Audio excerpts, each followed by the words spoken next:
quando chegou lá, que eu cheguei assim, meio perto, né? Aí eles já levantaram e saíram andando. O boto ele anda assim, o rabo dele é assim, né? O rabo do boto é assim. Ele anda assim, olha, e fica em pezinho, ele anda assim, ó. Assim que ele anda. Eu conto porque isso eu já vi mesmo. E saiu andando assim, truco, truco, truco, truco. Uma família é o coração de todo mundo. Uma pessoa, não é só dizer que eu sou uma pessoa é o amor de todo mundo. A mão de um, a mão de outro. A cabeça de um, a cabeça de outro.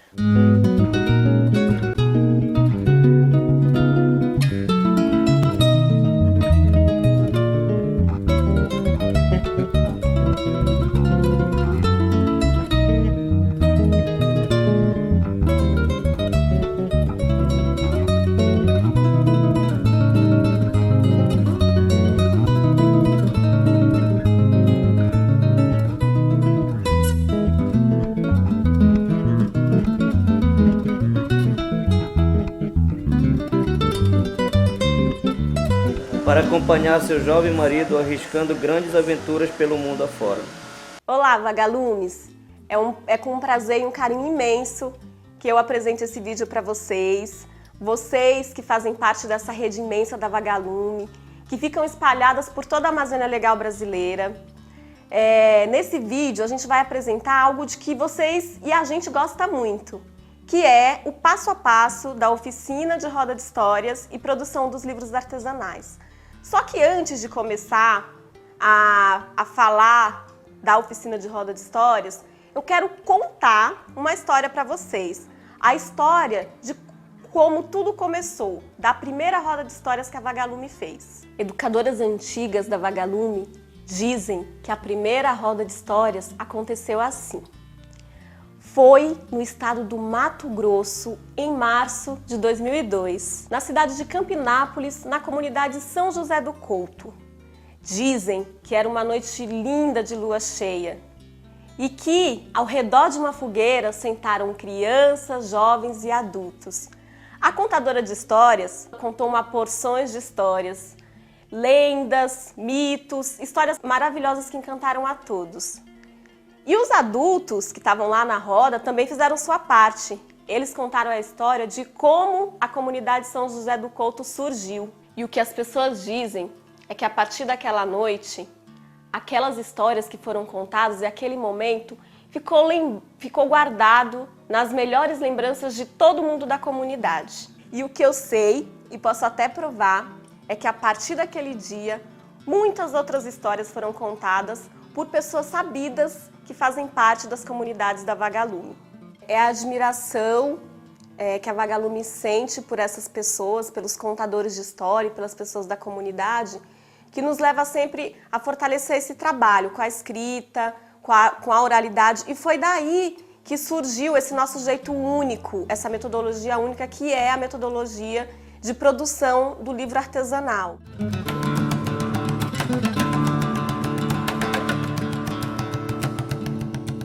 Primeiro passo que a gente fez foi formar os grupos, dar o nome para editora. Quais as editoras que a gente tem aí? Iluminar, Sapucaia, Raio de Sol e Arara Azul.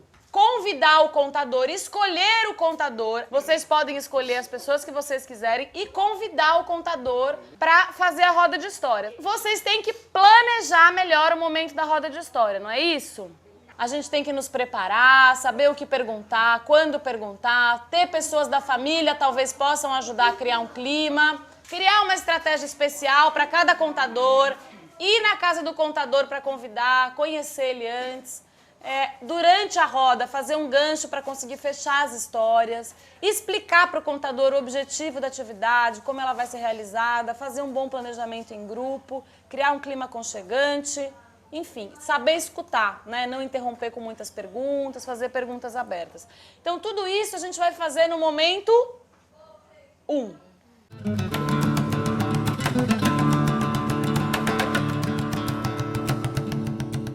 O Norato Cobra Grande fazia isso. Teve uma festa lá no Genipau. No Genipau teve uma festa. E aí saiu esse rapaz, né? Pra lá. E aí ele também tomava umas e outras, né? Com os caras de lá. Que quando foi de noite, assim, ele chegou assim mais 10 horas da noite. Aí ele estava lá, dançando com as pessoas.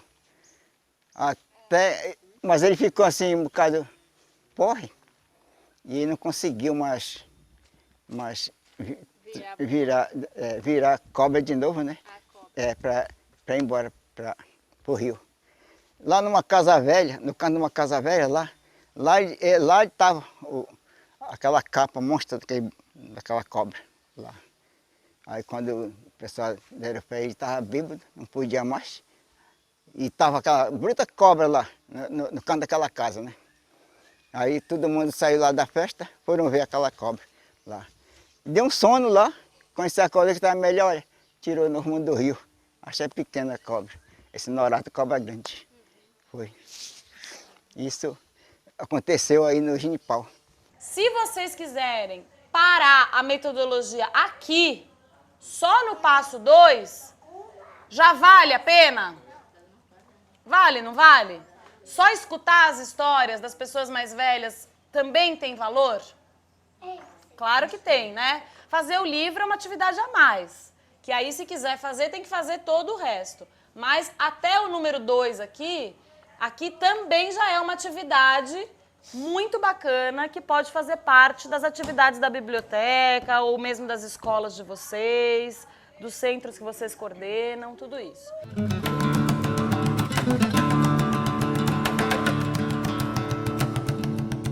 Escolher a história. Vocês estão felizes com as histórias que vocês escolheram? Não. Foi só essa história que o contador contou? Não. Falou. E aí, o que vocês tiveram que fazer? Selecionar a história melhor. Vocês tiveram que focar, né? Vocês escolheram uma que vocês acharam a mais interessante, a mais bonita, a mais curiosa, para repartir com os outros. Daria para fazer um livro com tudo que ele falou? Ia sair esse livro aí? Não ia, né? Dói, às vezes você fala, ai, mas tem tanta história bonita, por que eu tenho que escolher só uma? Mas é necessário. Depois, então, vocês escolheram a história, fizeram uma reunião com o grupo para decidir qual a narrativa. Agora vocês já sabem o que é a narrativa. É a história escrita, né? É o enredo, é a história. Pode ser a voz da leitura, é o que está contado ali, é a narrativa do livro. Então, fazer uma reunião com o grupo, decidir qual a narrativa, qual a história que vai ser contada no livro. Se possível, decidir o título provisório do livro. Se der para escolher o nome aí, já constitui uma ideia. Se não der, depois vai mudando e vai trabalhando mais no nome. Vocês passaram para o escritor as informações importantes e os detalhes do texto? E conseguiram combinar o tom de voz, assim, que tipo de história vocês queriam? Deu para falar um pouco sobre isso ou foi mais difícil? Deu? Bacana. Então, vocês fizeram uma reunião, basicamente, para decidir qual era o livro. Fizemos a etapa 3, certo? Depois a gente passou para a etapa 4. Qual foi a etapa 4?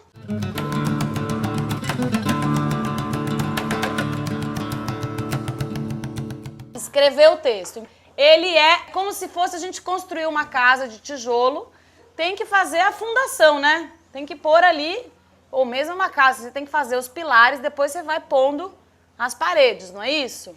Então o texto, ele é o pilar, ele representa os pilares de uma casa. Então você precisa daquela fundação, daquela base que é o texto, para depois pôr as paredes e fazer o acabamento, dar cara para aquela casa.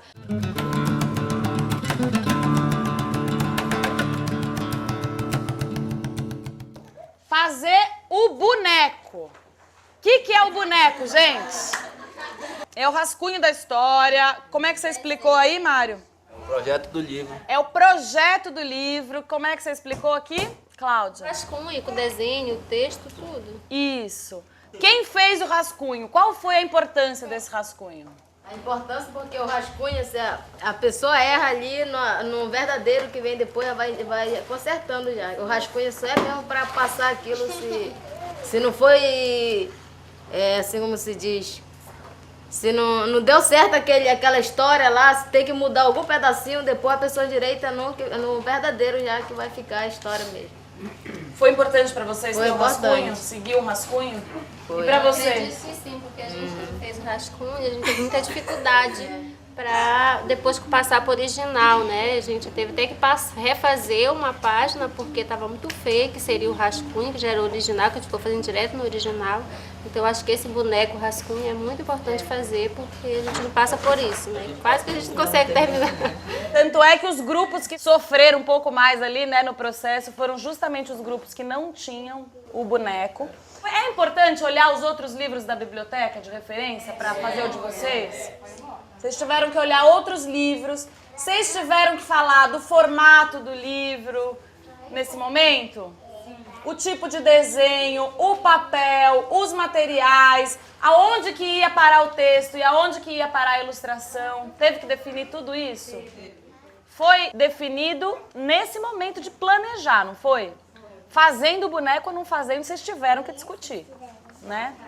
Esse momento do boneco, eu diria que aqui é que o livro acontece, né? É nesse momento do boneco que o livro realmente começa a vir para o mundo, a gente começa a dar para ele a cara que ele vai ter.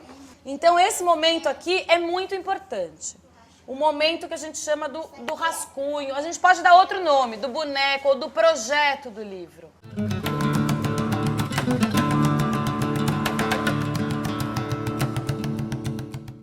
Fazer a impressão, fazer o livro mesmo no seu material definitivo. Fazer as ilustrações no livro. O texto foi revisado por um revisor externo? Foi. Isso é importante? É. O texto já passado direto para o material com a caligrafia. Trabalharam a caligrafia, a letra que vocês iam usar? E trabalharam principalmente as ilustrações, né?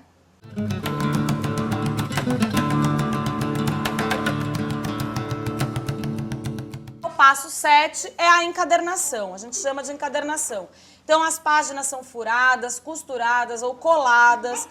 Com o livro pronto, o grupo, agora todo mundo junto, a gente está nesse momento, avalia o processo e faz a mediação de leitura para o contador e para a comunidade. Esse daqui é o nosso livro artesanal que nós estávamos produzindo aí na oficina. Então esse livro chama a história do Norato Cobra Grande. Esta história foi contada pelo senhor Antônio Gomes do Rei, fiscal comunitário da comunidade Boca do Mamirauá, que nasceu no dia 14 de maio de 1938, tem 72 anos. E a gente sabe que todos vocês, multiplicadores, têm muita experiência com a oficina de roda de histórias, com a produção de livros artesanais. Então a gente espera que esse vídeo sirva para vocês como um instrumento de apoio, e não como uma receita de bolo, né? São vocês que vão dar a cara para a oficina, são vocês que vão desenvolver essa oficina na comunidade, de acordo com a realidade de cada comunidade. Então a gente espera que vocês, multiplicadores, continuem levando esse trabalho adiante. E é muito importante que vocês também continuem fazendo a oficina de roda de histórias e produção dos livros artesanais nas capacitações de mediadores. Todo esse trabalho que a gente vem fazendo, com essa valorização das histórias contadas pelos moradores, já gerou grandes resultados. Então, a gente já conseguiu produzir 240 livros artesanais. Esses livros eles são copiados e eles são distribuídos para as bibliotecas vagalumes.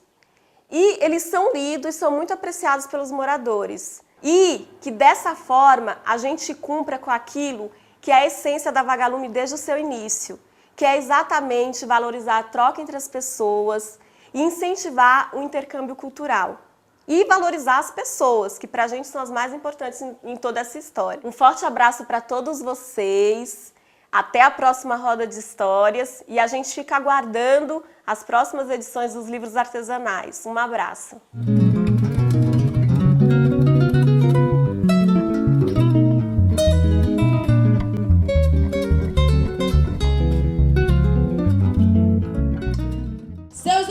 Preocupados, resolveram então ir atrás dele.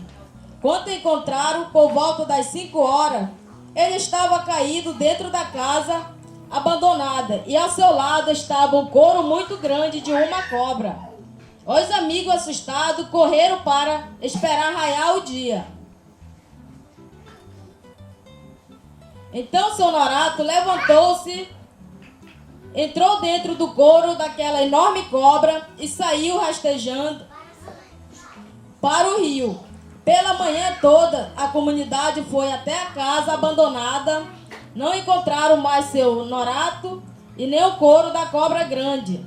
Desde então, seu Norato nunca mais voltou à comunidade de Genipau e ficou conhecido pelo povo como Norato Cobra Grande.